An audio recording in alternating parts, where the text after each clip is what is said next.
Student कैसे आप लोग, उम्मीद करता आप लोग ठीक हो गए। आपका मेरे यूट्यूब चैनल संजीव ज्ञान गुरुकुल पर स्वागत है। आज मैं आपको क्लास 8 का मैथ में गणित में चेतमिति चैप्टर का प्रश्न 2 सॉल्व करके समझा होगा, ठीक है। और यदि आप वीडियो आपको पसंद आए तो प्लीज मेरे वीडियो को लाइक शेयर कर दीजिएगा। और यदि आप वीडियो पर नहीं तो सब्सक्राइब बटन प्रेस कर, बेल आइकन प्रेस कर ऑल पर क्लिक कर दीजिएगा, ताकि हमारी हर पहले आने वाली वीडियो का नोटिफिकेशन आपको समय समय पर मिलती रहे, ठीक है। अब प्रश्न 2 सॉल्व करने से पहले मैं आपको एक बात कह दूं कि इस वीडियो का पूरा अंत तक देखिएगा, बीच में कहीं भी स्किप मत कीजिएगा, नहीं तो आपको वीडियो में प्रश्न का अच्छी प्रकार से समझ में नहीं आएगा, ठीक है। और ये जो प्रश्नावली आपका 9.1 है, ये आपका एग्जाम की दृष्टि से बहुत इंपॉर्टेंट प्रश्नावली है, ठीक है। इस प्रश्नावली को आप अच्छी तरह समझिएगा, ठीक है। और सबका सब जो क्वेश्चन आपका बहुत ही ईजी है, ठीक है।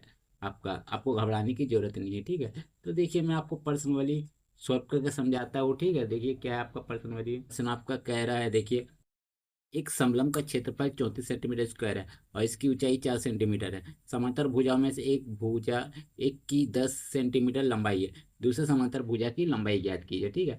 बोला गया है आपको क्या, एक समलंब है, ठीक है। तो देखिए एक समलंब का आकृति मैंने बना लिया, ठीक है। तो इसको हम लोग नाम दे देते, इसको हम लोग नाम दे देते ABCD, ठीक है। और इसको ई नाम दे देते, ठीक है। आपका समलंब है, ठीक है। और इसकी ऊंचाई बोला गया है 4 सेंटीमीटर। तो ऊंचाई को जो हाइट है, देखिए एल है, इसका ऊंचाई इसका हम लोग 4 सेंटीमीटर है, ठीक है। तो इसको हम लोग 4 सेंटीमीटर दे दे रहे, ठीक है। और बोला गया समांतर भुजाओं में से एक की 10 सेंटीमीटर लंबाई है, तो दूसरे भुजा की लंबाई ज्ञात कीजिए। तो देखिए इसका समांतर दोनों भुजा क्या क्या है, क्या दोनों आपका समांतर भुजा है आपका, देखिए तो देखिए दोनों आपका समांतर भुजा क्या है। एक भुजा आपका है BC और दूसरा भुजा है आपका ED, ठीक है, AD, ठीक है। तो ये आपका एक भुजा क्या है 10 सेंटीमीटर, तो इसको हम लोग 10 सेंटीमीटर लिख दे रहे हैं, ठीक है। पूरा यहाँ से यहाँ तक, ठीक है। लेकिन दूसरे भुजा की आपको लंबाई पता नहीं है, तो दूसरा भुजा की लंबाई पता नहीं है, जो नहीं पता उसको हम लोग एक्स मान ले रहे हैं, तो इसको हम लोग एक्स मान लेंगे, ठीक है। चलिए तो हम लोग क्या करेंगे, जो दिया है सबसे पहले उसको लिखेंगे, उसके बाद हम लोग समलंब चतुर्भुज का क्षेत्रफल निकालेंगे, ठीक है। बहुत ही सिंपल है, कोई आपको घबराने की जरूरत नहीं है, ठीक है। सबसे पहले हम लोग यहाँ लिखेंगे हल, हल, ठीक है। लिखेंगे दिया है, दिया है, क्या दिया गया है, समलंब का क्षेत्रफल, ठीक है। लिखेंगे तो लिखेंगे समलंब का क्षेत्रफल, क्षेत्रफल क्या आपको दिया गया है 34 सेंटीमीटर स्क्वायर। तो इसको लिख दीजिए जो आपको दिया गया है, ठीक है। ठीक है, जो दिया हो उसको मैंने लिख दिया। अब देखिए ऊंचाई दिया गया, ऊंचाई को मैं लिख लेता हूँ, ठीक है। तो यहाँ देखिए ऊंचाई,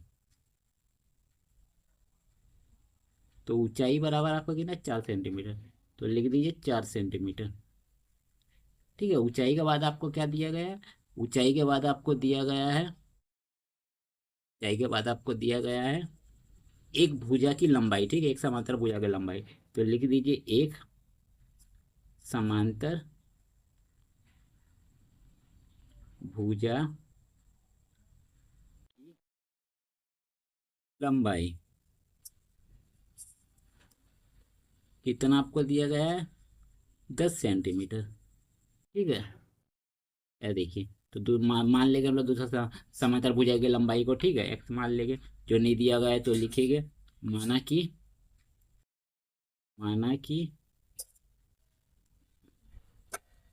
दूसरे दूसरी समांतर भुजा की लंबाई, समांतर भुजा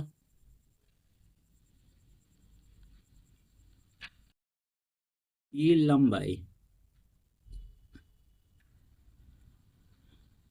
ठीक है। क्या मान लेंगे, इसको एक्स मान लेंगे। क्लियर, चलिए अब देखिए क्या करूँगा, कि घबराने की जरूरत नहीं है, ठीक है। अब हम लोग क्या करेंगे, समलंब चतुर्भुज का क्षेत्रफल जो आपको दिया गया है इसी से हम लोग क्या करेंगे, शुरुआत करेंगे। तो आपका दूसरी भुजा की लंबाई ज्ञात हो जाएगा, ठीक है। तो हम लोग लिखेंगे इसीलिए, क्या लिखेंगे, समलंब का क्षेत्रफल, का क्षेत्रफल, क्षेत्रफल, ठीक है। तो समलंब का क्षेत्रफल का फॉर्मूला क्या आता है, 1/2 गुना समांतर भुजाओं का योग, समांतर भुजाओं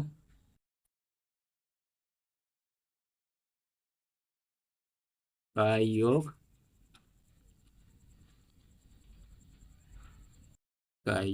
का बाद गुना ऊंचाई।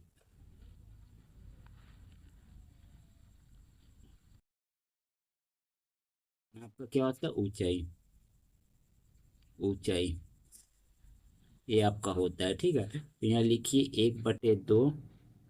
समांतर भुजाएं क्या क्या आपका 10 सेंटीमीटर और एक्स है तो 10 + x लिखिए, ठीक है। और गुना ऊंचाई आपका कितना दिया गया है? ऊंचाई दिया गया है आपका, देखिए 4 सेंटीमीटर, 4 सेंटीमीटर लिख दीजिए, ठीक है। और यहाँ देखिए समलंब का क्षेत्रफल भी दे दिया गया 34, तो यहाँ लिख दीजिए 34 सेंटीमीटर स्क्वायर। चलिए क्लियर था दूर तक। अब देखिए क्या करूँगा, अब कुछ करने की जरूरत नहीं है। देखिए 2 से 4 को काटिए, 2 दूनी 4, ठीक है। चलिए अब देखिए क्या हो गया, यहाँ 34 लिखिए, ठीक है।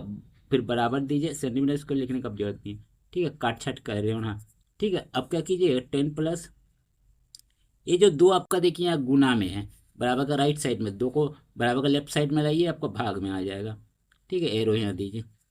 अब देखिए यहाँ 10 + x को लिख दीजिए, 10 + x। क्लियर है तो दूर तक। अब चलिए देखिए क्या करूँगा।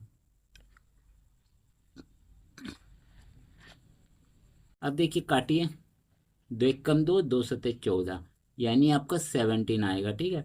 और यहाँ 10 + x, ठीक है। अगर x का मान निकालना होगा तो x के साथ 10 देखिए प्लस में, बराबर का लेफ्ट साइड में जाएगा तो आपका माइनस में आ जाएगा, ठीक है। तो 17 - 10 बराबर x, ठीक है। तो 17 से 10 घटा आपका कितना आ जाएगा? 7 आ जाएगा, बराबर x, ठीक है। चलिए तो इसीलिए आपका x का मान कितना आ जाएगा? x बराबर 7 सेंटीमीटर। तो हम लोग का दूसरी भुजा, अतः दूसरे समांतर भुजा की लंबाई, अतः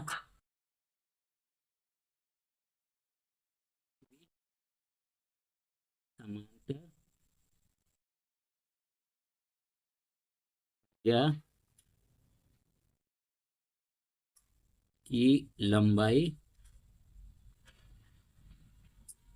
बराबर x बराबर 7 सेंटीमीटर आंसर, ठीक है। ये आपका फाइनली आंसर हो गया, ठीक है। यानी आपका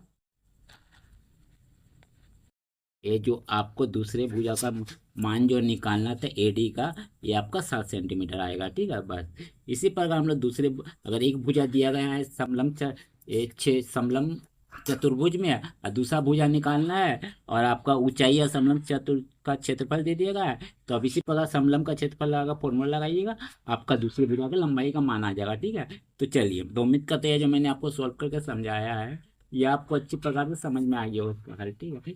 किस प्रकार मैंने इसे आपको सॉल्व करके समझाया है, ठीक है। चल, और यदि वीडियो आपको पसंद आते हैं प्लीज़ मेरे वीडियो को लाइक से सब्सक्राइब कर दीजिएगा। और यदि आपको वीडियो समझने में कोई कष्ट हो तो मुझे कमेंट कर सकते हैं। और यदि आपने इससे पिछले यदि अगर वीडियो नहीं देखा है तो आप मेरे डिस्क्रिप्शन के प्लेलिस्ट पर जाकर देख सकते हैं, ठीक है। तो फिर मिलते हैं इसके नेक्स्ट यानी प्रश्न नंबर 3 में, तब तक के लिए धन्यवाद।